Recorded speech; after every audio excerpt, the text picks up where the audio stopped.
आले आले दुष्काळाची पाहणी करायला देवेंद्र आले। मुख्यमंत्र्यांचा भला मोठा ताफा घेऊन आले।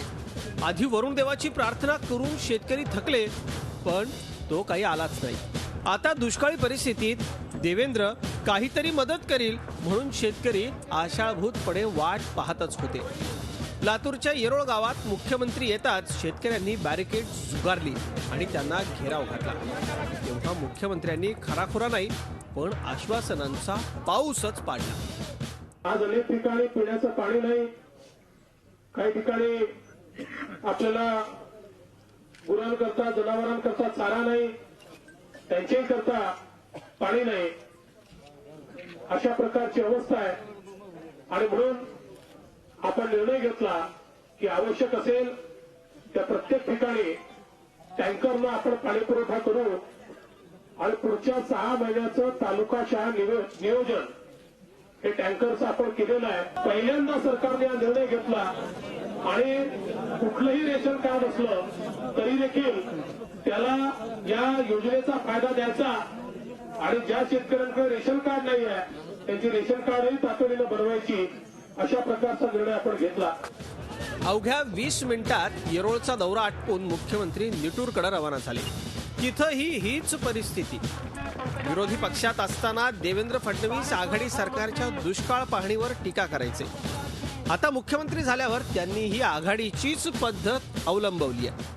गाड्यांचा भला मोठा ताफा आणि रोडवरच्या गावांवरच दुष्काळाची पाहणी ही काँग्रेसची पद्धत असल्याची टीका नेहमीच भाजपकडून केल्या जात होती।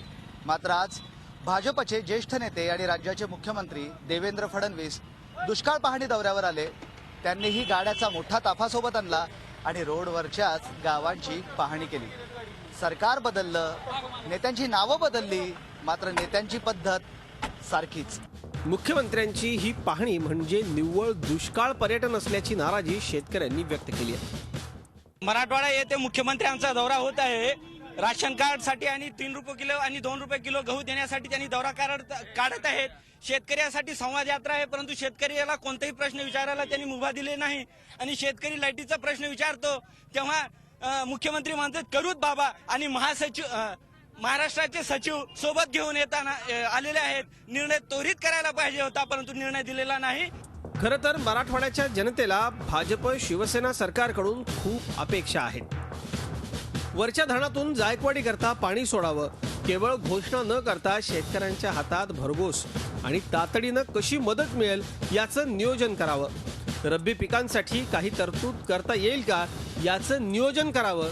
तसंच शेतकऱ्यांच्या वाढत्या आत्महत्या रोखण्यासाठी ठोस पावलं उचलावीत अशा अपेक्षा इथल्या बळीराजाला आहेत।